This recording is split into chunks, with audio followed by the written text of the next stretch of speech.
Assalamualaikum warahmatullahi wabarakatuh. Perkenalkan, nama saya Okta Julensah, NPM 230 21041 dari Prodi Perbankan Syariah kelas B semester 1. Di video singkat ini saya akan menjelaskan materi tentang tahrij hadis. Pengertian tahrij hadis. Tahrij menurut bahasa mempunyai beberapa makna. Yang paling mendekati di sini adalah berasal dari kata kharaja yang artinya nampak dari tempatnya atau keadaannya dan terpisah. Demikian juga kata al-ikhraj yang artinya menampakkan dan memperlihatkannya. Dan al-mahraj artinya tempat keluar. Dan ahraja al-hadis wa kharajahu artinya menampakkan dan memperlihatkan hadis kepada orang dengan menjelaskan tempat keluarnya. Sedangkan hadis adalah apa yang disandarkan kepada Nabi Muhammad SAW, baik berupa perkataan, perbuatan, penetapan, sifat, atau sirah beliau, baik sebelum kenabian atau sesudahnya. Secara umum, tahrij hadis adalah segala yang menunjukkan tempat hadis pada sumber aslinya, serta yang mengeluarkan hadis tersebut dengan sanadnya dan menjelaskan derajatnya ketika diperlukan.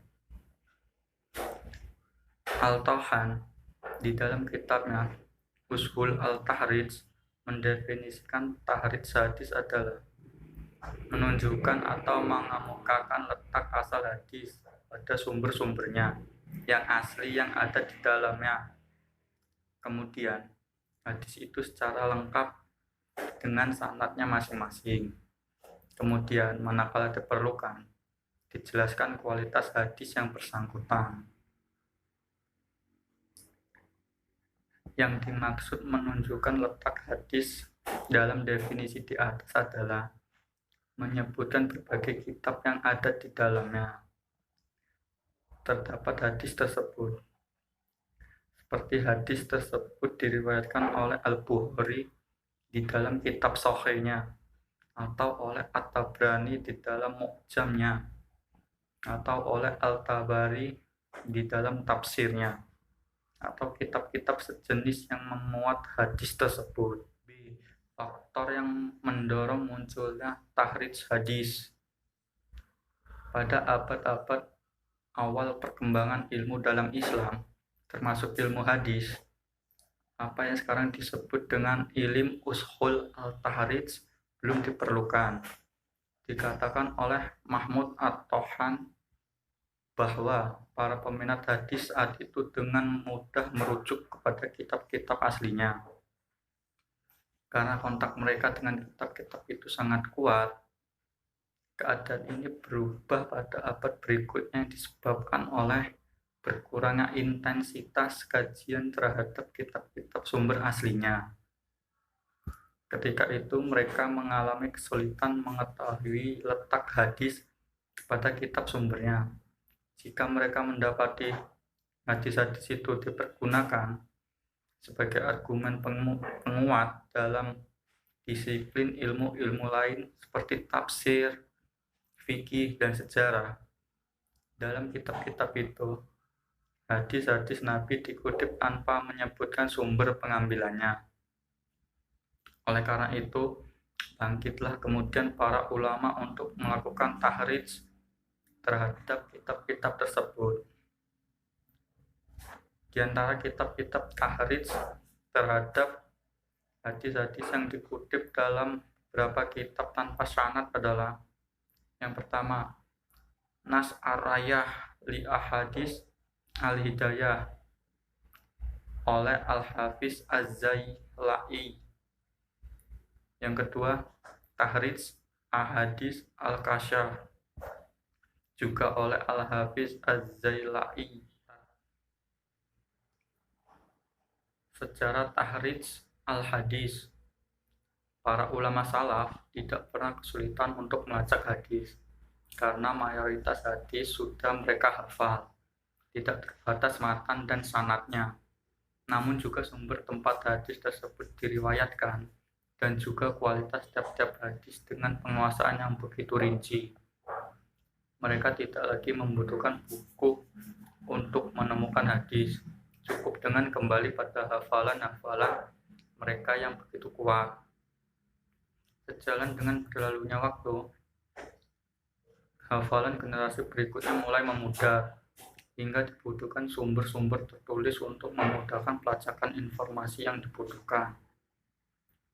Dari sinilah kemudian dengan melihat kebutuhan yang begitu mendesak, banyak ditulis buku-buku yang berkaitan dengan tahrij hadis untuk mempermudah menemukan hadis pada sumbernya, dan dengan menjelaskan metodenya, serta menerangkan hukumnya dari sahih hingga yang dhaif. Ulama yang pertama kali melakukan tahrij menurut Mahmud At-Tohan adalah Al-Hatafib Al-Baghdadi. Kemudian dilakukan pula oleh Muhammad bin Musa Al-Hamzimi dengan karyanya yang berjudul Tahrij Al-Hadis Al-Muhadzab. Ia mentahrij kitab Fikih Syafi'iyah karya Abu Ishaq Asy-Syirazi. Urgensi tahrij al-hadis. Bagi seorang peneliti hadis, kata Al-Tahan, mengetahui tahrij al-hadis sangatlah penting. Tanpa dilakukan kegiatan tahrij terlebih dahulu, maka akan diketahui asal-usul riwayat hadis yang akan diteliti. Berbagai riwayat yang telah meriwayatkan hadis itu, dan ada atau tidak adanya kolaborasi dalam sanad hadis yang ditelitinya. Dengan demikian, ada beberapa hal yang menyebabkan pentingnya kegiatan tahrij al-hadis. Di antaranya, 1. Mengetahui asal-usul riwayat hadis yang akan diteliti. 2. Mengetahui seluruh rawi. 3. Mengetahui sahih dan mutabi dalam sanad. 4.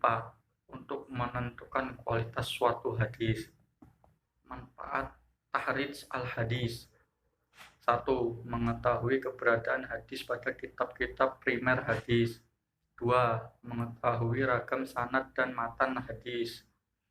3. Mempermudah iktibar al-sanad hadis. 4.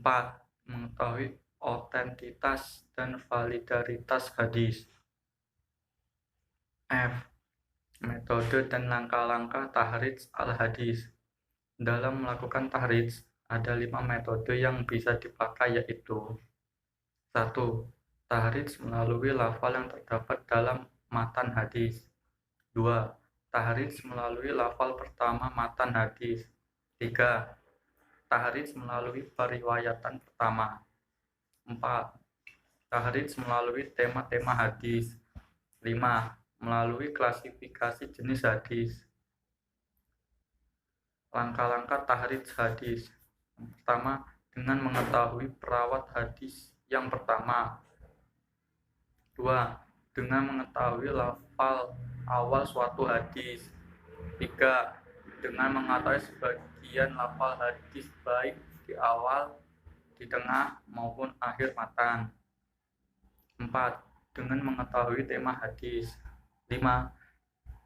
Dengan mengamati secara mendalam kegiatan sanad dan matan suatu hadis. Sekian dari saya. Mohon maaf bila ada salah kata. Saya akhiri. Wassalamualaikum warahmatullahi wabarakatuh.